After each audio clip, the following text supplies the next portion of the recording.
Hello friends, welcome to my YouTube channel Physics by Vijendra. Myself Vijendra Patil and I am here to teach you subject physics. So today's topic is gravitation and in that gravitation we are going to start new subtopic. The topic name is Kepler's laws of planetary motion. तो देखो बच्चों, आज जो topic हम पढ़ने वाले वो chapter है फ्रॉम 11th, नाम है उसका ग्रेविटेशन और वो जो चैप्टर ग्रेविटेशन उसका हम सब टॉपिक पढ़ेंगे। टॉपिक का नाम है Kepler's laws of planetary motion. तो देखो बच्चों, केपलर एक साइंटिस्ट थे।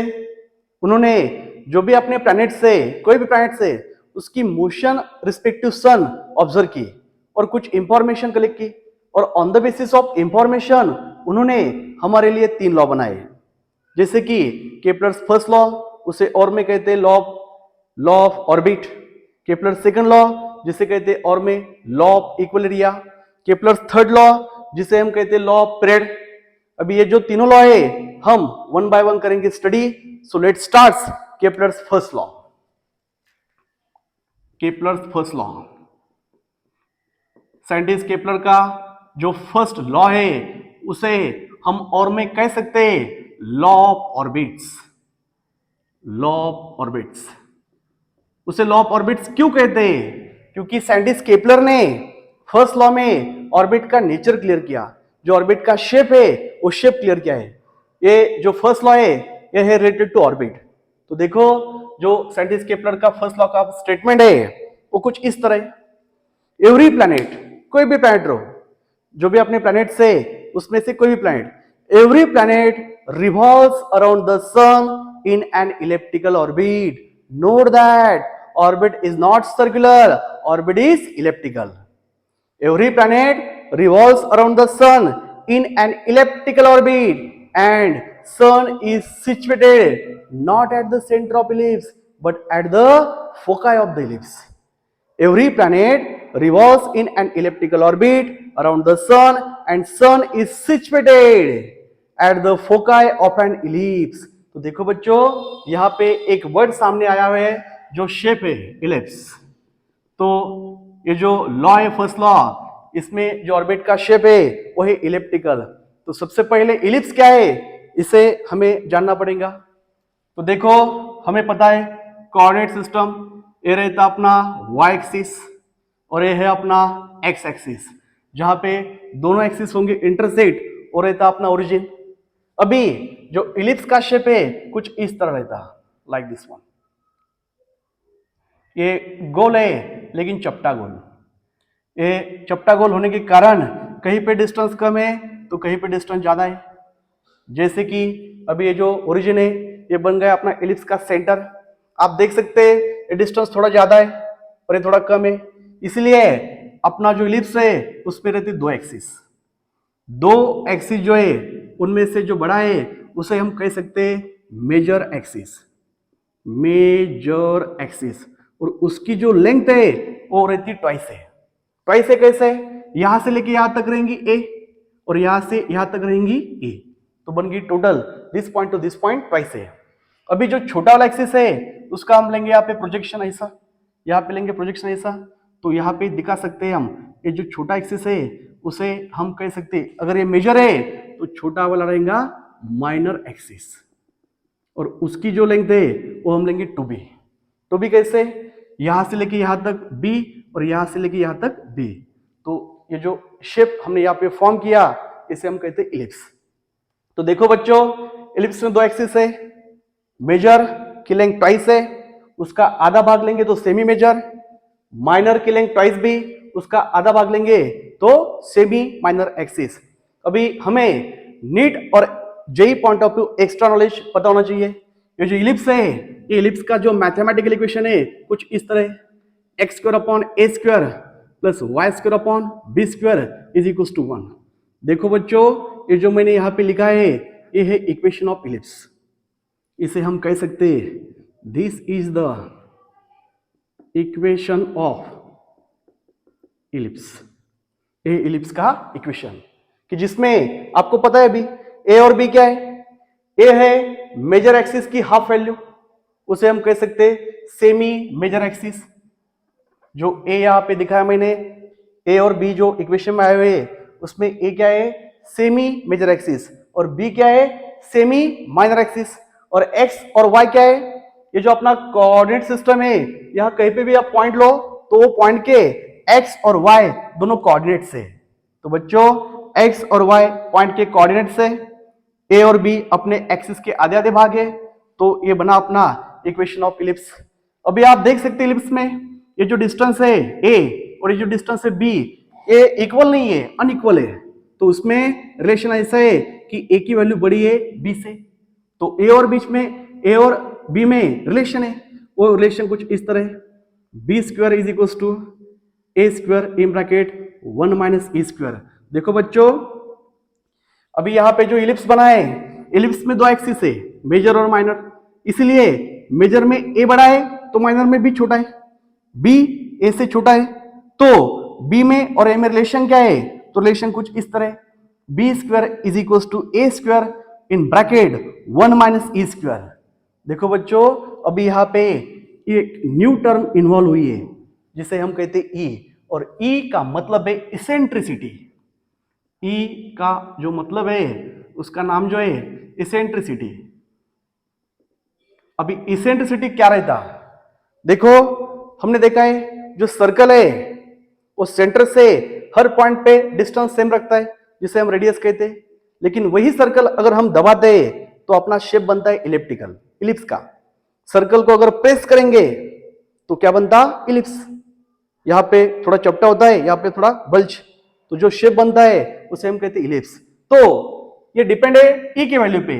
अगर ई की वैल्यू जीरो है, अगर ई की वैल्यू जीरो है, इसेंट्रिसिटी जीरो है, इसका मतलब है सर्कल को हमने दबाया हुआ नहीं है। तो ई अगर जीरो है तो वो जो शेप रहेगा अपना फिगर का वो रहेगा कौन सा, सर्कल। लेकिन जैसे जैसे आप सर्कल को दबाएंगे ई की वैल्यू बढ़ती रहती है 0 से लेके 1 तक। इसेंट्रिसिटी अगर जीरो है तो शेप कौन सा है, अपना सर्कल। लेकिन जैसे जैसे ई की वैल्यू बढ़ेंगी 0 से लेके 1 तक, तो देखिए ई की सबसे बड़ी वैल्यू 1 है, उससे छोटी है, और सबसे जो छोटी है वो 0 से बड़ी है।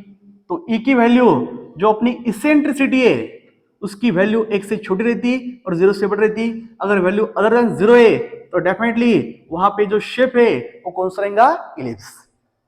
देखो बच्चों ए और बी में रिलेशन है, यहां पे एक टर्म इन्वॉल्व है ई, जिसे हम कहते हैं इसेंट्रिसिटी। इसेंट्रिसिटी हमें क्या करती है, इंडिकेट।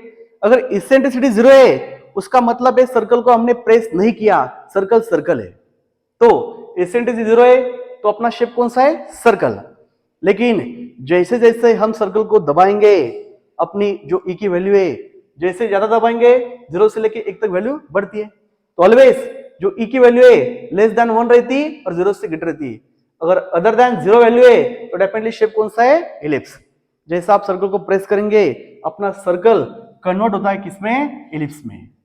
तो देखो बच्चों अभी हमें ये देखना है कि केपलर ने हमें कहा है जो अपना सन है वो कहां पे सिचुएटेड है, एट वन ऑफ द फोका है। तो देखो बच्चों अगर एक है तो फोकस है, दो है तो फोका है। तो अपना जो इलिप्स है वो जो इलिप्स है, इलिप्स में रहते दो फोकस। मैं यहां पे अब फिगर निकालता हूं, एक इलिप्स है अपना, ये सब कुछ मान के चलो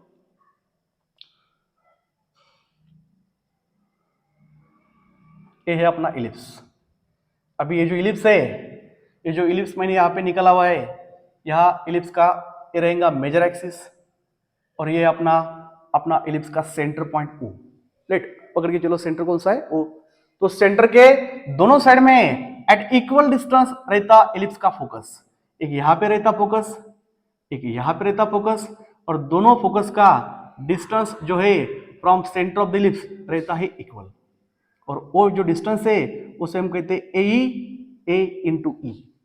देखो बच्चों जो इलिप्स है उसे दो फोकस है, और दोनों फोकस कहां पे, ऑन मेजर एक्सिस, और सेंटर से at a distance A into E, at a distance A into E. दोनों साइड को जो डिस्टेंस है वो इक्वल है, जिसमें ए क्या है अपना सेमी मेजर एक्सिस, और ई क्या है अपनी इसेंट्रिसिटी। तो देखो बच्चों यहां पे मैंने दिखाया है इलिप्स में दो फोकस है। अभी आते हैं अपने लॉ की तरफ। तो ये जो इंफॉर्मेशन अब तक दी मैंने ये सब है अबाउट इलिप्स। और एक बार मैं रिपीट करता हूं, इलिप्स क्या है, इसे हम कहते हैं इलिप्स, जिस पर रहते दो एक्सिस, मेजर और माइनर। मेजर की लेंथ है ट्वाइस ए और माइनर की लेंथ ट्वाइस बी। मेजर का आधा भाग सेमी मेजर और माइनर का आधा भाग semi minor. This is the equation of ellipse, जिसमें ए और बी अपने एक्सिस के आधे भाग है, एक्स और वाई अपने कोऑर्डिनेट से। दिखता है फिगर से कि ए वैल्यू बड़ी है बी से, तभी इसको माइनर और इसको मेजर कहते हैं। और दोनों में जो रिलेशन है, दोनों में जो रिलेशन है वो हमने यहां पे लिखा, b square is equal to a square in bracket 1 minus e square. अभी यहां पे एक लेटर इन्वॉल्व है ई, तो ई को हम क्या कहेंगे, जो ई है वो है अपनी इसेंट्रिसिटी। अभी इसेंट्रिसिटी की वैल्यू हमें इंडिकेट करेंगी कि जो शेप है वो सर्कल है या इलिप्स। अगर ई की वैल्यू 0 है, इसका मतलब सर्कल को प्रेस नहीं किया, सर्कल सर्कल है। लेकिन जैसे जैसे सर्कल का शेप कन्वर्ट होगा इलिप्स में, वैसे वैल्यू चेंज होंगी ई की 0 से लेके 1 तक। अगर 1 से छोटी है, 0 से बड़ी है, तो डेफिनेटली शेप कौन सा है अपना, इलिप्स। आपको पता होना चाहिए अपना अर्थ का जो शेप है एग्जैक्टली स्फेरिकल नहीं है, इसलिए वहां पे इसेंट्रिसिटी की वैल्यू रहती 0.017। हमारा जो अर्थ का शेप है वो थोड़ा कैसा है, ऑब्लेट स्फीयर, पोल पे थोड़ी फ्लैट है और इक्वेटर थोड़ी bulge. That's why earth exactly circle नहीं है, स्फेरिकल नहीं है। तो इसलिए अर्थ का शेप थोड़ा इलिप्स में आता है, इसलिए वहां पे अर्थ के लिए इसेंट्रिसिटी रहती 0.017। तो इलिप्स पे दो फोकस रहते हैं, एक यहाँ पे एक यहाँ पे। दोनों फोकस का डिस्टेंस इक्वल है, ए इंटू ई में ए है मेजर एक्सिस का आधा भाग और ई है अपनी eccentricity. Now coming towards statement of Kepler's first law. देखो साइंटिस्ट केपलर हमें कहते हैं every planet revolves around the sun in an elliptical orbit. देखो बहुत सारे प्लैनेट है, उसमें से मैं एक प्लैनेट पकड़ता, कंसिडर करता और उसकी जो मोशन है अबाउट सन उसको मैं ट्रेस करता। तो देखो यहां पे मैं एक इलिप्स निकल रहा,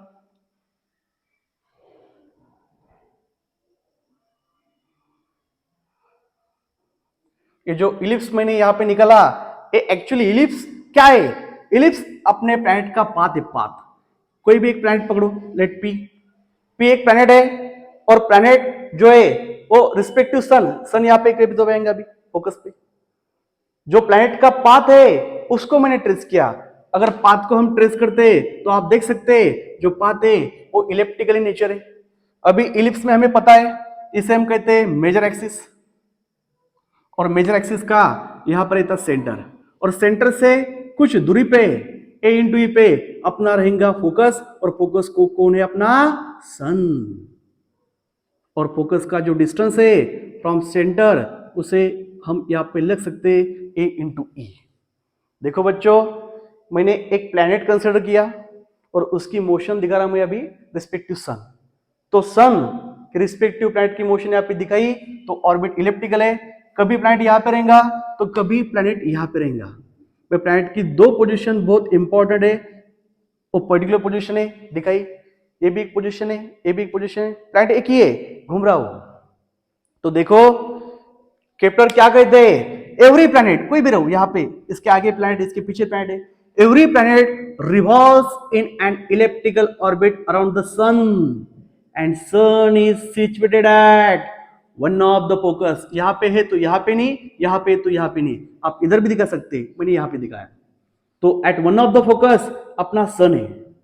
तो देखो स्टेटमेंट कैसा है, एवरी प्लैनेट, एवरी कोई भी, every planet revolves around the sun in an elliptical orbit which sun is situated at one of the foci of an ellipse। क्योंकि यहां पे भी हो सकता है, यहां पे भी हो सकता है।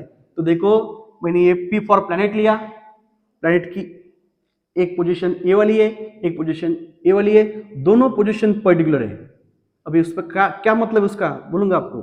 तो जो सन है, सन का डिस्टेंस कितना है सेंटर से, ए इंटू ई, यहां पे दिखा मैंने। अभी देखो लॉ का जो स्टेटमेंट है आपको समझ में आया। अभी यहां पे क्या क्या इंपॉर्टेंट पॉइंट्स है अबाउट नीट और जेडबलई वो मैं अभी पढ़ाऊंगा। देखो लॉ का स्टेटमेंट और एक बार मैं रिपीट करता, every planet revolves in elliptical orbit around the sun and sun is situated at one of the focus of an ellipse. Now planet जब मोशन में है तब प्लैनेट कभी कभी सन के जो प्लैनेट की पोजीशन है सबसे सन के नजदीक है, जो नजदीक वाली पोजीशन है एकदम नजदीक वाली, यहां पे मैं लिख सकता क्लोजेस्ट पोजीशन। क्लोजेस्ट पोजीशन को नाम दिया है पेरीहेलियन। पेरीहेलियन, कुछ बुक्स में ऐसा भी कहते हैं पेरीजी। देखो घूमते घूमते कभी प्लैनेट अपना सन के लिए एकदम नजदीक आता है, जो एकदम नियरेस्ट पोजीशन है, क्लोजेस्ट पोजीशन है, उसको नाम है पेरीहेलियन और पेरीजी। और यहां पे देख सकते हैं आप कि जैसे जैसे आगे जाएगा ये जो पोजीशन है ये फर्देस्ट पोजीशन है। देखो ये जो प्लैनेट है जब मोशन में रिस्पेक्टिव सन तो कभी एकदम नजदीक आता है तो कभी एकदम दूर। जो नजदीक वाली पोजीशन है क्लोजेस्ट पोजीशन उसे नाम है पेरीहेलियन और पेरीजी, और सबसे दूर वाली फर्देस्ट पोजीशन है उसे नाम है अपेलियन। अपेलियन, और कुछ बुक्स में ऐसा भी कहते हैं अपोजी। क्या कहते हैं? अपोजी। देखो जब अपना प्लैनेट मोशन में तो कभी कभी सन के वो एकदम नजदीक आता है तो क्लोजेस्ट पोजीशन को नाम है पेरीहेलियन और पेरीजी। तो कभी कभी बहुत दूर जाता है, ये सबसे दूर वाली पोजीशन है, इससे थोड़ा आगे पीछे पकड़ेंगे तो ये नजदीक वाली है, तो ये सबसे फार्देस्ट पोजीशन है, और फार्देस्ट पोजीशन को नाम क्या है? अपेलियन और अपोजी। तो देखो बच्चों, during motion of planet, during motion of planet about the sun, यहां पे प्लैनेट की पोजीशन सबसे क्लोज है और यहां पे कैसी है? एकदम फार अवे। तो देखो ये जो यहां से लेके यहां तक डिस्टेंस रहेगा, यहां पे मैं मार्क करता सन से अपना जो प्लैनेट का यहां पे डिस्टेंस है वो डिस्टेंस आर रहता, लेकिन आर की वैल्यू कौन सी रहेंगी? मिनिमम। यहां से लेके यहां तक अगर मैं डिस्टेंस लेता तो ये जो डिस्टेंस रहेगा ये डिस्टेंस कैसे रहेगा? मैक्सिमम। तो देखो कभी डिस्टेंस मिनिमम है, कभी डिस्टेंस कैसा है? मैक्सिमम। अभी दोनों डिस्टेंस मुझे कैलकुलेट करना है इन टर्म्स ऑफ इसेंट्रिसिटी। देखो यहां पे जो डिस्टेंस है हमें पता है, यहां पे डिस्टेंस कैसा है? मिनिमम। और मिनिमम डिस्टेंस कैसा निकालेंगे आप? यहां से लेके यहां तक पूरा कितना है अपना? Semi major axis. यहां से लेके यहां तक अपना है सेमी मेजर एक्सिस, उसकी वैल्यू हमें पता है, यहां पे दिखाई हमने ए, इधर भी है इधर भी। तो ए में से हमें घटाना पड़ेगा किसको? ए को। मुझे ये डिस्टेंस कैलकुलेट करना है, ये वाला। तो ये वाला डिस्टेंस निकालने के लिए मुझे पूरे में से इतना घटाना पड़ेगा ए। तो यहाँ पे ए कॉमन निकलेगा, तो जो बचा वो बचा 1 माइनस ए। तो देखो बच्चों, जो ये प्लैनेट की पोजीशन है एट अ मिनिमम डिस्टेंस, उसकी वैल्यू मैंने कैलकुलेट की इन टर्म्स ऑफ इसेंट्रिसिटी। अभी वैसे ही यहाँ पे कर सकता हूं मैं कि यहां से लेके यहां तक जो मैक्सिमम डिस्टेंस है अपने प्लैनेट का, उसे मुझे करना है कैलकुलेट। तो उसमें क्या ऐड होगा? यहां से लेके यहां तक सेमी मेजर एक्सिस है अपना, हाफ ऑफ द पार्ट, तो उसमें मुझे ये डिस्टेंस है फोकस का ऐड करना पड़ेगा। सो इसलिए ए प्लस ए ई, तो इसमें भी कॉमन निकलता ए, जो बचा वो बचा इन ब्रैकेट 1 प्लस ए। देखो बच्चों, दोनों पोजीशन पर्टिकुलर है, इसको पेरीजी बोलते, इसको अपोजी बोलते। पेरीजी को डिस्टेंस मिनिमम है, कैसा निकाला दिखाया यहाँ पे।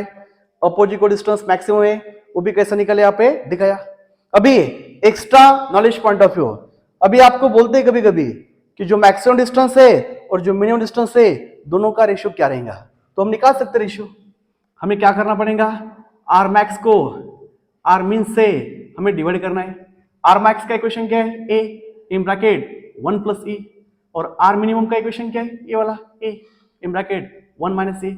सो ए गेट कैंसल, तो जो बचा वो हमारा इक्वेशन है 1 plus E upon 1 minus E. तो ये हुआ मैक्सिमम डिस्टेंस का मिनिमम डिस्टेंस के साथ रेशियो। अभी और एक पॉइंट, यहां से लेके यहां तक ए भी डिस्टेंस कितना है? ए, तो ए प्लस ए टोटल क्या होगा? ट्वाइस है। सो ट्वाइस ए को यहां से लेके यहां तक अपना क्या है? मेजर एक्सिस का पूरा भाग ट्वाइस है। तो उसमें क्या क्या इन्वॉल्व है? उसमें इन्वॉल्व है r mean plus r max. तो देखो बच्चों, हम ट्वाइस ए को कुछ इस तरह लिख सकते हैं, r minimum plus r maximum. तो दोनों की एडिशन हर वक्त क्या रहेंगी? Twice a. तो ये भी एक फॉर्मूला इंपॉर्टेंट है, ये भी एक फॉर्मूला इंपॉर्टेंट है। ये सब न्यूमेरिकल पॉइंट ऑफ व्यू आपके फॉर्मूले इंपॉर्टेंट है। तो ये था केपलर सेंटेंस का फर्स्ट लॉ। अभी आप इसकी नोट्स बना सकते हैं। कुछ अगर डाउट्स है तो आप मुझे कमेंट्स कर सकते हैं। तो देखो बच्चों, आज जो टॉपिक मैंने आपको पढ़ाया वो था ग्रेविटेशन का सब topic Kepler's laws of planetary motion, और उसमें भी एक ही लॉ हुआ जो केपलर्स फर्स्ट लॉ है। केपलर्स फर्स्ट लॉ को और में कहते हैं लॉ ऑफ ऑर्बिट, क्योंकि केपलर ने ऑर्बिट का नेचर क्लियर किया कि जो नेचर है वो कौन सा है, इलिप्टिकल। तो देखो बच्चों, इसमें क्या क्या इंपॉर्टेंट है। तो देखो, इलिप्स के दो एक्सिस मेजर माइनर, इलिप्स का equation, relation between semi major and semi minor axis, उसके बाद फोकस की पोजीशन, फोकस कहां पे आते, उसमें ई क्या रहता, ई की वैल्यू क्या डिनोट, ई की वैल्यू हमें क्या करती है इंडिकेट, ये इंपॉर्टेंट है। उसके बाद कौन सी पोजीशन पेरिएलियन है और कौन सी पोजीशन अपेलियन है। और एक बात बोलना मैं भूल गया, ये जो वर्ड है पेरिएलियन और अपेलियन, ये दोनों ग्रीक वर्ड है। पेरिएलियन और अपेलियन दोनों ग्रीक वर्ड है। उसमें हीलियो का मतलब है सन, हीलियो का मतलब क्या है, सन। और जो पेरी शब्द है, पेरी, पेरी, तो पेरी को हम कह सकते हैं क्लोज।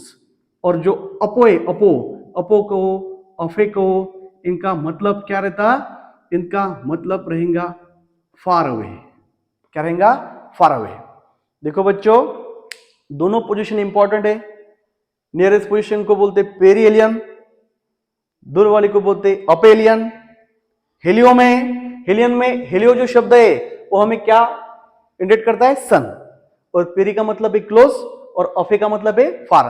तो वर्ड कैसा बना, close to the sun, close to the sun, away from sun, far away from sun. तो जो नजदीक वाली पोजीशन है मिनिमम डिस्टेंस पे, वो हमने की कैलकुलेट बाय दिस इक्वेशन। जो दूर वाली पोजीशन है आरमैक्स, वो हमने की कैलकुलेट बाय दिस इक्वेशन। और दोनों जो डिस्टेंस है मैक्सिमम मिनिमम, उनका रेशियो भी निकाला। और दोनों डिस्टेंस अगर हम ऐड करते हैं तो हमारा बनता है मेजर एक्सिस का पूरा भाग। तो बच्चों, ये था अपना केपलर का फर्स्ट लॉ। मैं वंस अगेन रिपीट करूंगा statement of Kepler's first law. Every planet revolves around the sun in an elliptical orbit and sun is situated at one of the focus of an ellipse. This is the Kepler's first law. Thank you.